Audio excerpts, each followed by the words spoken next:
अखण्डमण्डलाकारं व्याप्तं येन चराचरं तत्पदं दर्शितं येन तस्मै श्रीगुरुवे नमः। नारायण नारायण नारायण नारायण। भगवान कहते हैं कि हे शबरी, मैं तुमको नवदा भक्ति बता रहा हूँ। प्रथम भगति संतन कर संगा। पहली भक्ति संतों का संग है, और संतों का संग करने से उनका रंग, जिस रंग में वो रंगे हैं, वो चढ़ ही जाता है।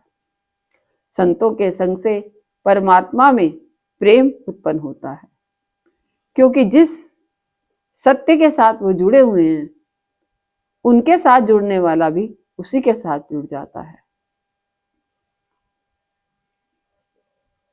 जिस प्रकार से भोजपत्र शरीर को ढकने के काम आता है, वेदों को लिखने के काम आता है, वे भक्तों की ठंडक को और उनके अंगों को ढकता है, ऐसे ही संत भी कार्य करते हैं। संत एक सेतु का कार्य करते हैं। जिस एक छोर पर भक्त खड़ा है और दूसरे छोर पर परमात्मा है, परंतु बीच में भवसागर रूपी इतनी गहरी नदी बह रही है कि जीव परमात्मा से मिल नहीं पाता। गुरु जीव को परमात्मा से मिलाने का सेतु बन करके उसको हाथ पकड़ करके गुरु परमात्मा से मिला देते हैं। इसके लिए कहते हैं संत लोग कि 3 चीजों की आवश्यकता है। जीवन में हमारे प्यास हो, फिर प्रतीक्षा हो, और एक प्रार्थना हो। परमात्मा से मिलना यदि हम संसार में भी कुछ चाहते हैं, तो उसके लिए हमारी चाह होती है, तब हम उस चीज को प्राप्त कर सकते हैं। ऐसे ही परमात्मा की राह पे चलने के लिए भी उसको यदि हम चाहेंगे, एक कदम भी उसकी ओर बढ़ाएंगे, तो परमात्मा 4 कदम हमारी ओर चलता है। इसलिए सबसे पहले हमारे जीवन में उस परमात्मा को पाने की एक चाह हो, फिर हम परमात्मा से प्रार्थना करें, गुरु से प्रार्थना करें कि हे प्रभु, हमें अपने में लगाओ, हमारी बुद्धि संसार की ओर से हट जाए और परमात्मा में लग जाए। और तीसरा है उनके लिए इंतजार, प्रतीक्षा। ये कार्य 1 मिनट का नहीं है। जन्मों जन्मों से हम भटके हुए हैं, और हम चाहते हैं कि 1 मिनट में परमात्मा दर्शन हो जाए, परमात्मा की प्राप्ति हो जाए। तो इतना तो समय एक वृक्ष को भी लगाने के लिए, जब हम कोई पौधा लगाते हैं तो उसमें जल देते हैं, खाद देते हैं, फिर उसको बड़ा होने में उसकी प्रतीक्षा करते हैं। 1 मिनट में तो वो भी नहीं उग जाता, वो भी फल देने में समय लेता है। जिस तरह से ऐसे ही साधना में भी प्रतीक्षा करनी पड़ती है। वो प्रतीक्षा करके जब सफलता मिलती है, तो उसका फल भी दुगना चुगना मिलता है।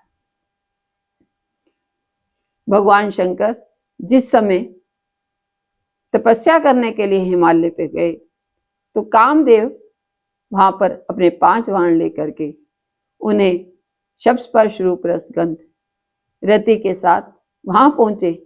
तो भगवान शंकर ने देखा कि ये कामदेव मुझे साधना से विचलित करने के लिए आया है। तब भगवान शिव ने अपना तीसरा नेत्र उघाड़ करके, अपना विवेक रूपी नेत्र उघाड़ करके उस कामदेव को भस्म कर दिया। उस समय रति रोने लगी और भगवान शंकर से प्रार्थना करने लगी कि हे प्रभु, मेरे पति को जीवित कर दो। भगवान शंकर ने कहा कि हे देवी, अब कामदेव जो है सशरीर नहीं रहेगा, वे अनंग हो गया। परंतु जब तक हमारे अंदर कामनाएं भरी हुई हैं, तब तक हम परमात्मा की ओर नहीं चल पाएंगे। रति हमारी बाहर की ओर लेके जाने वाली होगी, यदि कामनाओं की ओर, संसार की ओर ले जाने वाली होगी, तो वो हमें भटका देगी। और यदि ये रति परमात्मा की ओर मुड़ जाए तो वो परमात्मा की प्राप्ति में वो हमें साधन बन जाएगी। दूसरी रति मम कथा प्रसंगा, वो रति जो है हमारी कथा के प्रसंगों में हो। और कहते हैं कि जिनके श्रवण समुद्र समाना, कथा तुम्हारी सुभग सरि नाना, भर ही निरंतर हो ही ना पूरे। कान ऐसे बन जाए हमारे कि जितना कथा का रस मिलता जाए वो कभी अघाए नहीं।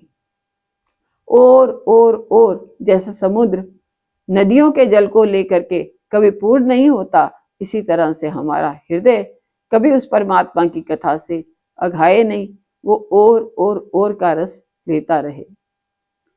यही दूसरी रति भगवान की कथा में रति और बढ़े, यही भगवान से प्रार्थना करके शेष आगे। नारायण नारायण नारायण नारायण।